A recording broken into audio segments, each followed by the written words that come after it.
The night was warm and humid as Korean Air Flight 801, a Boeing 747-300, prepared for its descent toward Antonio B. 1 Pat International Airport in Guam.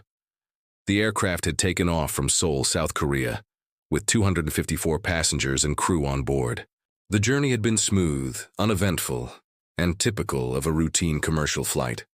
Captain Park Yong-chul, a seasoned pilot with decades of experience, sat at the controls, meticulously guiding the aircraft through its final approach procedures. However, unseen to the crew, a series of small but crucial errors were beginning to stack up. The airport's glide slope guidance system was out of service that night, requiring the pilots to conduct a non-precision approach. The crew had been briefed about this prior to departure, yet as they neared Guam, confusion began creeping into their communication. The first officer and flight engineer voiced concerns about the heavy cloud cover and the difficulty of visually identifying the runway. Despite this, the captain remained confident, reassuring them that they would manage just fine. Passengers, unaware of the growing tension in the cockpit, remained engrossed in their in-flight routines.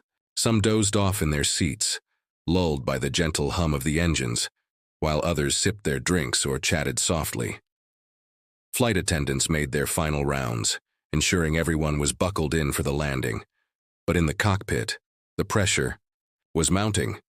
As the aircraft continued its descent, relying on outdated navigation charts and incomplete weather reports, the captain pushed forward, believing his experience alone would be enough to bring them safely to the ground.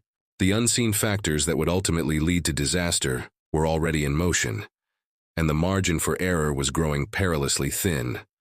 At 1,000 feet above the island of Guam, Korean Air 801 was now dangerously close to its final approach.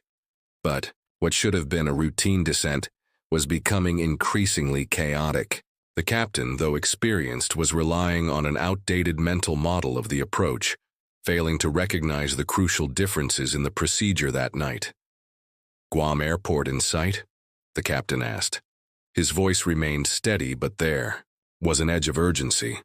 The first officer hesitated before responding, scanning the horizon through the thick cloud cover. "Not yet, sir," he replied. The lack of visual confirmation should have been an immediate red flag. Instead, the captain pressed on. The aircraft's altitude continued to decrease. The ground proximity warning system, GPWS, remained silent for now. Inside the cockpit, the first officer and flight engineer were clearly uneasy. The lack of a working glide slope meant that their margin for error was slim, and their instruments were showing inconsistencies. The captain, however, did not share their concerns. "We'll be fine. Keep descending," he instructed. The flight engineer exchanged a glance with the first officer, but neither pushed back. The cultural dynamics in the cockpit were questioning. A senior captain was often seen as disrespectful, played a crucial role in what would happen next. The silent tension, the unspoken doubts. Each moment that passed brought them closer to the breaking point. Passengers, blissfully unaware of the mounting danger, remained in their seats, some staring out into the impenetrable darkness beyond their windows. The Boeing 747-300 pressed forward, still thousands of feet above the ground, but dangerously unaware of what lay directly beneath it. Suddenly, the aircraft's onboard warning system blared through the cockpit.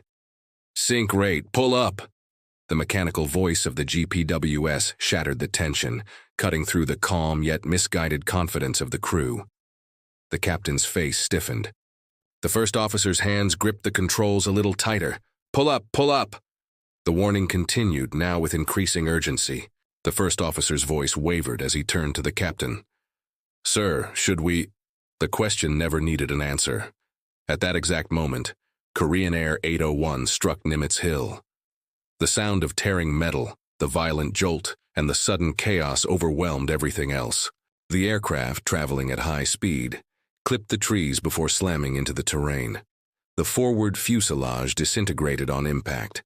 Flames erupted almost instantly, consuming parts of the wreckage as fuel lines ruptured. The once calm and orderly cabin transformed into a scene of horror. Inside the wreckage, survivors screamed for help. Some passengers, miraculously still conscious, struggled to free themselves from the mangled remains of their seats.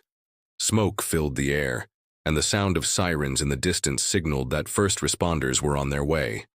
But for many, help would come too late. Within minutes, emergency crews arrived at the crash site. The terrain was rugged, making access to the wreckage difficult. Firefighters, paramedics, and rescue personnel worked frantically, navigating through the burning debris, searching for survivors. The screams and cries of the injured echoed through the night, a haunting reminder of the tragedy that had just folded. Among the survivors, some had managed to crawl out of the wreckage covered in cuts and burns. Others were trapped, their voices growing weaker as time passed.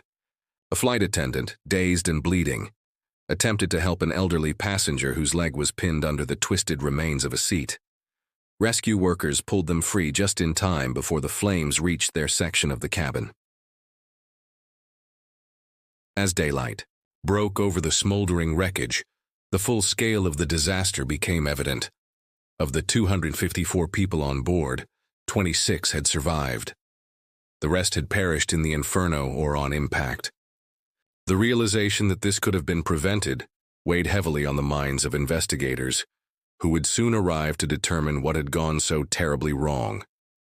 The aftermath of Korean Air 801's crash sparked a massive investigation. The aviation world was left reeling. How could a modern aircraft flown by experienced pilots have ended in such a catastrophe? The answers lay in the black box recordings, cockpit voice recorders, and flight data analysis. Investigators uncovered a troubling pattern of miscommunication, incorrect assumptions, and overconfidence in the cockpit. The lack of glide slope guidance had required a higher level of vigilance, yet the crew had pushed forward despite their growing uncertainty. The captain's reliance on outdated information and his failure to heed the warnings of his co-pilots had been pivotal. More importantly, the tragedy highlighted a critical issue in aviation at the time: the hierarchical culture within cockpits. Junior officers often hesitated to challenge their superiors, even when they sensed danger. This crash became a wake-up call for the industry, leading to significant changes in crew resource management, CRM training, emphasizing open communication and teamwork among flight crews. As Korean Air 801's story faded from headlines, its lessons remained. Aviation safety measures were strengthened, and pilots worldwide were reminded of the importance of questioning, verifying, and never assuming that experience alone could override the need for caution. For the families of the victims, however, no lesson could erase the pain of that fateful night when a flight that should have landed safely in Guam ended in tragedy.